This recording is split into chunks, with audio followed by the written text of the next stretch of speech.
চলে এসেছি আজকের নাস্তা নিয়ে। দেখুন, তাড়াতাড়ি বানানোর জন্য এইভাবে নাস্তা বানিয়ে ফেলবেন চট জলদি। আমার মমতা টেস্টি কিচেনে আপনাদের সবাইকে স্বাগত। দেখুন, আমি এখানে নিয়ে নিয়েছি কটা আলু। যতটা পরিমাণ যা দরকার সেই হিসেবে কিন্তু নিয়ে নেবেন। দেখুন, সব কটা আলুকে আমি ছিলে ভালো করে ধুয়ে নিয়েছি। তার সাথে আলুটাকে ভালো করে কুচিয়ে নিয়েছি। তো দেখুন, ছোট ছোট কুচিয়েছিলাম বলে দিয়ে দিলাম বেসন। তার সাথে দিয়ে দিচ্ছি হলুদ। পরিমাণ মতন কিন্তু দিয়ে দেবেন, যার যতটাই দরকার সেইভাবে দেবেন। এখন দিয়ে দিচ্ছি শুকনো লঙ্কা পাউডার। তো লঙ্কা পাউডারটা একটু দিচ্ছি, সব কিছু দিলে টেস্ট হবে। তার জন্য দিচ্ছি ধনে পাউডার। এখানে দিয়ে দিচ্ছি ধনে পাউডার। দেখুন, তার সাথে দিচ্ছি জিরে পাউডার। পরিমাণ মতন যতটা লাগবে সেইভাবে বন্ধুরা দিয়ে দেবেন, কারণ মচমচে করতে বেশ ভালো লাগে। সামান্য লবণ দিয়ে দিচ্ছি, পরিমাণ মতন লবণ। তো বন্ধুরা অবশ্যই জানাবেন, সন্ধ্যার নাস্তা চট জলদি বানাতে গেলে এইভাবে বানিয়ে ফেলবেন। এখন আমি জল দিয়ে ভালো করে মিক্স করে নেব। তারপরে আমি হাতে কিন্তু ভালো করে মিক্স করিয়ে নিলাম, কারণ হাতে হলো আমাদের সবচেয়ে বেস্ট, তাই না? তো দেখুন, কড়াই বসিয়ে তেলটা কিন্তু বেশ গরম করে নিয়েছি।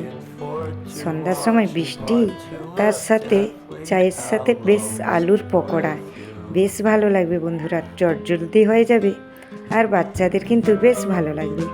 তো এখন একটু আমি দেখছিলাম তেল গরম হয়েছে নাকি। এখন দেখুন দিয়ে দিচ্ছি। অবশ্যই তেল গরম হয়ে গেছে, আপনারা দেখেই বুঝতে পারছেন কিভাবে তেলটা সুন্দরভাবে গরম হয়ে গেছে।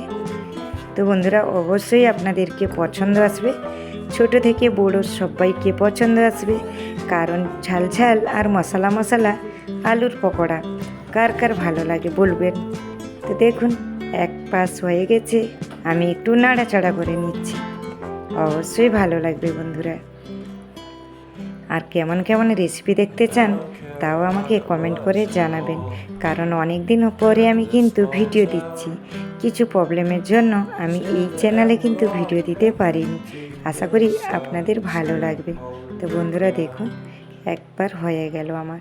কেমন হয়েছে মচমচের আলুর পকোড়া? অবশ্যই পছন্দ হবে, তাই না? দেখেই কিন্তু বেশ ভালো লাগছে কালারটা। তো দেখুন, খুব মচমচে সুন্দর একদম হয়ে গেছে। তুলে নিলাম। এই দেখুন, ভাবছি আর একবার আপনাদের করে কিন্তু অবশ্যই দেখাবো। তো তারপরে আমি আবার দিয়ে দিয়েছি, যেহেতু আমার কাছে কিন্তু স্ট্যান্ড নেই, আমি নিজে হাতে মোবাইল নিয়ে কিন্তু ভিডিও করছি, তার জন্য আপনাদেরকে ওই সময়টা দিতে পারলাম না। তো বন্ধুরা দেখুন, আমি এক এক করে নাড়াচাড়া করে নিচ্ছি। কেমন হয়েছে অবশ্যই আমাকে জানাবেন। কিছুদিন ভিডিও দিতে পারিনি বলে তার জন্য আমি ক্ষমা চেয়ে নিচ্ছি। আমার মমতা লাইফস্টাইল ব্লগে একবার দেখবেন। তো দেখুন, আবার আমার পকোড়া পুরো রেডি। দেখতে কালারটা কেমন হয়েছে অবশ্যই জানাবেন বন্ধুরা। সন্ধ্যার নাস্তাটা অবশ্যই জমে যাবে চায়ের সাথে, তাই না? দেখুন, চট জলদি হয়ে গেল পকোড়া, বেশ টেস্টি। এই দেখুন, টমেটো সসের সঙ্গে দারুণ, একদম একদম দারুণ। সবাই ভালো থাকুন, সুস্থ থাকুন, বাই।